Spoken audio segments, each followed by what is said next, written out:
ಟಾಟಾ ಗ್ರೂಪ್ನಲ್ಲಿ ಮುಂದುವರೆದ ಬಿಕ್ಕಟ್ಟು. 7 ಗಂಟೆ ಸಭೆ ವಿಫಲ. ಆರ್ಬಿಐನತ್ತ ಎಲ್ಲರ ಚಿತ್ತ.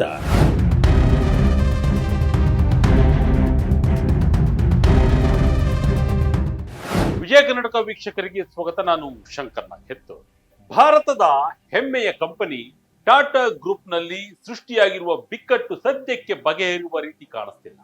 ರತನ್ ಟಾಟಾ ನಿಧನದ ಬಳಿಕ ಉದ್ಭವಿಸಿದ ಸಂಘರ್ಷ ಕಂಟಿನ್ಯೂ ಆಗ್ತಿದೆ. ಕೇಂದ್ರ ಸರ್ಕಾರದ ಮಧ್ಯಪ್ರವೇಶದ ಬಳಿಕವೂ ಈ ವಿವಾದ ಮುಗಿಯುವ ಯಾವುದೇ ಲಕ್ಷಣಗಳು ಕಾಣಿಸ್ತಿಲ್ಲ. ಸುಮಾರು 7 ಗಂಟೆ ಸಭೆ ನಡೆದರೂ ಯಾವುದೇ ನಿರ್ಧಾರಕ್ಕೆ ಬರಲು ಟಾಟಾ ಗ್ರೂಪ್ ವಿಫಲವಾಗಿದೆ. ಟಾಟಾ ಮತ್ತು ಶಪೂರ್ಜಿ ಪಲ್ಲೊಂಜೆ ಗ್ರೂಪ್ಗಳು ಮುಖಾಮುಖಿಯಾಗಿತ್ತು. ಎರಡೂ ಕೂಡ ತಮ್ಮ ಪಟ್ಟನ್ನ ಸಡಿಲಿಸುತ್ತಿಲ್ಲ.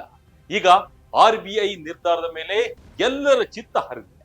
ಸುಮಾರು $300 ಬಿಲಿಯನ್ ಮೌಲ್ಯದ ಬೃಹತ್ ಟಾಟಾ ಗ್ರೂಪ್ನ ಕಂಪನಿ ಟಾಟಾ ಅಂಡ್ ಸನ್ಸ್ ಅನ್ನ ಷೇರು ಮಾರುಕಟ್ಟೆಗೆ ತನ್ನಿ.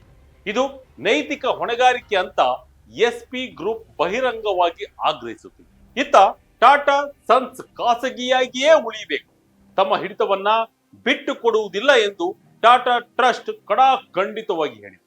ಈಗ ಆರ್ಬಿಐ ಏನು ಮಾಡುತ್ತದೆ ಎಂಬುದು ಕುತೂಹಲ ಕೆಳಿಸಿದೆ.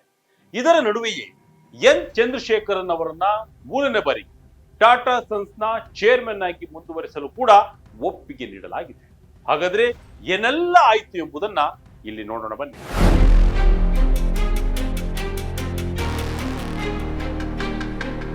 ಟಾಟಾ ಸನ್ಸ್ ವಿಚಾರವಾಗಿ ಟಾಟಾ ಗ್ರೂಪ್ನಲ್ಲಿ ಬಿಕ್ಕಟ್ಟು ಸೃಷ್ಟಿಯಾಗಿದೆ.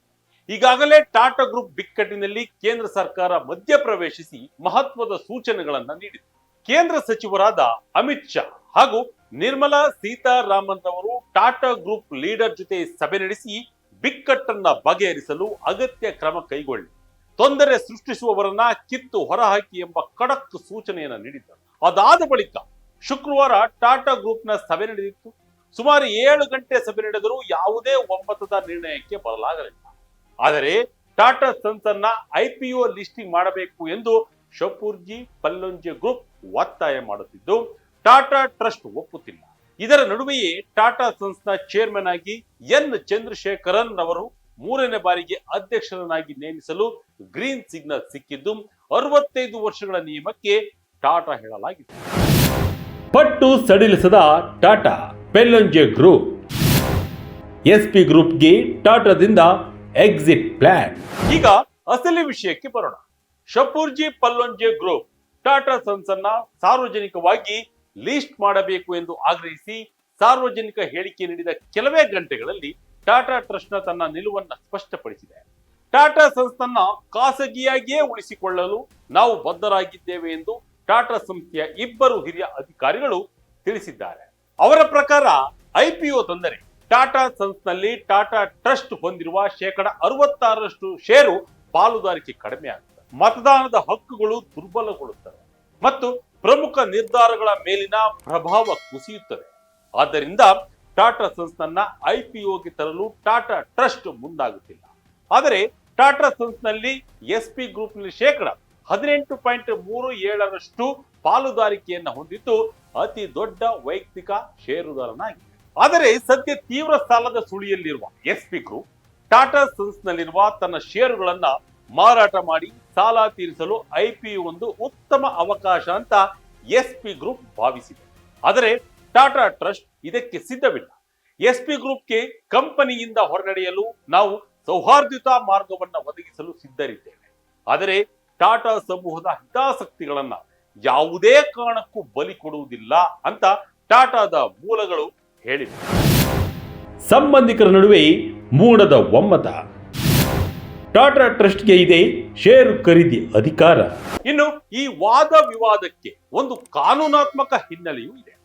ಟಾಟಾ ಸನ್ಸ್ನ ಆರ್ಟಿಕಲ್ 75 ಪ್ರಕಾರ ಎಸ್ಪಿ ಗ್ರೂಪ್ ತನ್ನ ಷೇರುಗಳನ್ನ ಮಾರಾಟ ಮಾಡಲು ಬಯಸಿದರೆ ಅದನ್ನ ಮೊದಲು ಖರೀದಿಸುವ ಹಕ್ಕು ಟಾಟಾ ಟ್ರಸ್ಟ್ಗೆ ಇದೆ. 1964ರಲ್ಲಿ ಎಸ್ಪಿ ಗ್ರೂಪ್ ಷೇರುಗಳನ್ನ ಖರೀದಿಸುವಾಗಲೇ ಈ ಷರತ್ತಿಗೆ ಒಪ್ಪಿಕೊಂಡಿತ್ತು. ಈ ವಿಷಯವನ್ನ 2021ರಲ್ಲಿ ಸುಪ್ರೀಂ ಕೋರ್ಟ್ ಕೂಡ ಎತ್ತಿ ಹಿಡಿದಿದೆ. ಹಾಗಾಗಿ ಎಸ್ಪಿ ಗ್ರೂಪ್ನ ಐಪಿಒ ಬೇಡಿಕೆ ಅನಗತ್ಯ ಎಂದು ಹಿರಿಯ ವಕೀಲ HP ರಾನೀನಾ ಅಭಿಪ್ರಾಯಪಟ್ಟಿದ್ದಾರೆ. ಕುತೂಹಲಕಾರಿ ಸಂಗತಿ ಅಂದ್ರೆ ಟಾಟಾ ಟ್ರಸ್ಟ್ ನ ಅಧ್ಯಕ್ಷರಾದ ನೋಯಲ್ ಟಾಟಾರವರ ಪತ್ನಿ ಆಲು ಮಿಸ್ತ್ರಿ ಎಸ್ಪಿ ಗ್ರೂಪ್ ನ ಅಧ್ಯಕ್ಷ ಶಪೂರ್ ಮಿಸ್ತ್ರಿ ಅವರ ಸಹೋದರಿ. ಹೀಗೆ ಕುಟುಂಬದ ಸಂಬಂಧ ಇದ್ದರೂ ಉದ್ಯಮದ ಹಿತಾಸಕ್ತಿಗಳ ವಿಚಾರದಲ್ಲಿ ಎರಡೂ ಕಡೆಯವರು ತಮ್ಮ ನಿಲುವಿಗೆ ಅಂಟಿಕೊಂಡಿದ್ದಾರೆ. ಸಾಲ ತೀರುವ ಯೋಚನೆಯಲ್ಲಿದೆ ಎಸ್ಪಿ ಗ್ರೂಪ್. ಭಿನ್ನಾಭಿಪ್ರಾಯವನ್ನ ತಳ್ಳಿ ಹಾಕಿದ ಟಾಟಾ ಗ್ರೂಪ್. ಎಸ್ಪಿ ಗ್ರೂಪ್ ತನ್ನ ವಾದವನ್ನ ಬಲವಾಗಿ ಸಮರ್ಥಿಸಿಕೊಳ್ಳುತ್ತಿದೆ. ಟಾಟಾ ಸನ್ಸ್ನ ಲಿಸ್ಟಿಂಗ್ ಕೇವಲ ಆರ್ಥಿಕ ನಡೆಯಲ್ಲ, ಅದೊಂದು ನೈತಿಕ ಮತ್ತು ಸಾಮಾಜಿಕ ಹೊಣೆಗಾರಿಕೆ. ಇದರಿಂದ ಟಾಟಾ ಸಮೂಹದ ಲಿಸ್ಟೆಡ್ ಕಂಪನಿಗಳಲ್ಲಿರುವ 1.2 ಕೋಟಿ ಷೇರುದಾರರಿಗೆ ಅನುಕೂಲವಾಗುತ್ತದೆ. ಸಂಸ್ಥಾಪಕ ಜಮ್ಶೆಡ್ಜಿ ಟಾಟಾರವರ ಪಾರದರ್ಶಕತೆಯ ಆಶಯಕ್ಕೊಂದು ಪೂರಕ ಎಂದು ಹೇಳಿ ಇತ್ತೀಚೆಗೆ ಎಸ್ಪಿ ಗ್ರೂಪ್ ತನ್ನ ಸಾಲ ತೀರಿಸಲು ಶೇಕಡ 19.75 ಬಡ್ಡಿ ದರದಲ್ಲಿ ಖಾಸಗಿ ಸಾಲಗಾರರಿಂದ $3.3 ಬಿಲಿಯನ್ ಹಣವನ್ನ ಸಂಗ್ರಹಿಸಿದೆ. ಈ ಹಿನ್ನೆಲೆ ಟಾಟಾ ಸನ್ಸ್ ಐಪಿಒಗೆ ಹೋದರೆ ಅಲ್ಲಿ ತನ್ನ ಷೇರುಗಳನ್ನ ಮಾರಿ ಸಾಲವನ್ನ ತೀರಿಸುವ ಯೋಚನೆಯಲ್ಲಿದೆ. ಟಾಟಾ ಟ್ರಸ್ಟ್ ನ ಆಡಳಿತ ಮಂಡಳಿಯಲ್ಲಿ ನೋಯಲ್ ಟಾಟಾ, ವೇಣು ಶ್ರೀನಿವಾಸನ್, ವಿಜಯ್ ಸಿಂಗ್ ಸೇರಿ 7 ಪ್ರಮುಖರಿದ್ದು ಟ್ರಸ್ಟ್ ನ ಒಳಗೂ ಈ ವಿಷಯವಾಗಿ ಭಿನ್ನಾಭಿಪ್ರಾಯಗಳಿವೆ ಎನ್ನಲಾಗಿದೆ. ಆದರೆ ಇದನ್ನ ಟಾಟಾ ಟ್ರಸ್ಟ್ ತಳ್ಳಿ ಹಾಕಿದೆ. ಆರ್ಬಿಐ ಡೆಡ್ಲೈನ್ಗೆ ಬ್ರೇಕ್, ಮುಂದೇನಾಗುತ್ತೆ? ಟಾಟಾ ಸನ್ಸ್ ಐಪಿಒಗೆ ಬರುತ್ತಾ ಬರಲ್ವಾ?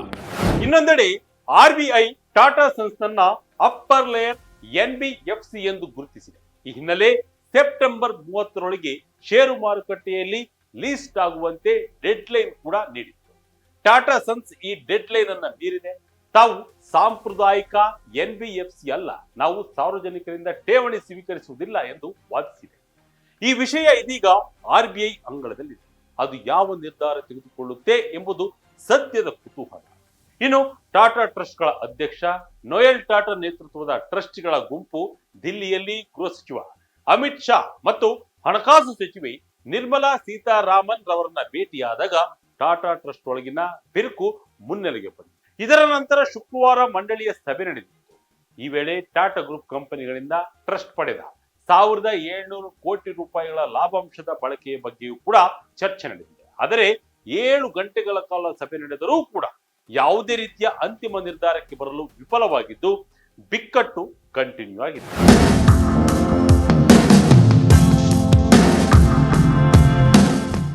ಒಟ್ಟಿನಲ್ಲಿ ಮೋದಿ ಸರ್ಕಾರದ ಮಧ್ಯಪ್ರವೇಶದ ಬಳಿಕವೂ ಟಾಟಾ ಗ್ರೂಪ್ನಲ್ಲಿ ಬಿಕ್ಕಟ್ಟು ಮುಂದುವರಿದೆ. ಸಂಬಂಧಿಗಳಾಗಿರುವ ಎರಡೂ ಕುಟುಂಬಗಳ ಹಠ ಟಾಟಾ ಗ್ರೂಪ್ ಅನ್ನ ಅನಿಶ್ಚಿತತೆಗೆ ತಳ್ಳಿದೆ.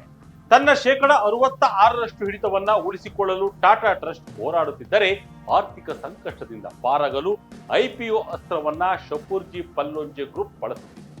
ಈ ಇಬ್ಬರ ನಡುವೆ ಟಾಟಾ ಸನ್ಸ್ನ ಭವಿಷ್ಯ ಇದೀಗ RBI ತೆಗೆದುಕೊಳ್ಳಲಿರುವ ನಿರ್ಧಾರ ಮೇಲೆ ನಿಂತಿದೆ. RBI ತೆಗೆದುಕೊಳ್ಳುವ ನಿರ್ಧಾರದ ಬಗ್ಗೆ ಇಡೀ ದೇಶವಷ್ಟೇ ಅಲ್ಲದೆ ಜಗತ್ತು ಕುತೂಹಲದಿಂದ ನೋಡ್ತಾ ಇದೆ. ಇದಾಗಿತ್ತು ಈ ಕ್ಷಣದ ಇಂಟ್ರೆಸ್ಟಿಂಗ್ ಸ್ಟೋರಿ. ಇದೇ ರೀತಿಯ ಸ್ಟೋರಿಗಾಗಿ Vijaya Karnataka website, YouTube page, Facebook page follow ಮಾಡ್ತೇನೆ. ಧನ್ಯವಾದ.